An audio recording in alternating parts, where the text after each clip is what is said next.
কেমন আছো বন্ধুরা? আজকে আমি চুরমুর বানাবো। কিভাবে বানাবো সেটাই আজকে আমি তোমাদেরকে দেখাবো। দেখো, এখানে আমি প্রথমে আলু সিদ্ধ করে সেগুলোকে ভালো করে পিস করে নিচ্ছি, একটু ছোট ছোট করে পিস করছি। দেখো, এখানে আলুগুলো আমার পিস করা হয়ে গেছে আর আলুটা খুবই ভালো সিদ্ধ হয়েছে। এবার আমি লবণ দিয়ে নেবো, তারপরে ভাজা মশলা দেবো, এবারে অল্প একটু বিট লবণ দেবো, আগে থেকে ভিজিয়ে রাখা তেঁতুলের জলটা এবারে দিয়ে দেবো,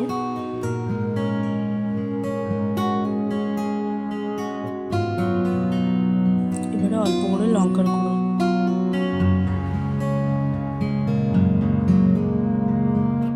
আমি এখানে কাঁচা লঙ্কা কুচি দিইনি, তোমরা চাইলে দিতে পারো। আর কিছুটা পেঁয়াজ আর কিছুটা শসা দিয়ে দেবো,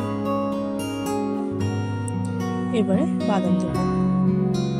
আমি এখানে ছোলা আর বুটটা দিইনি, তোমরা চাইলে দিতে পারো।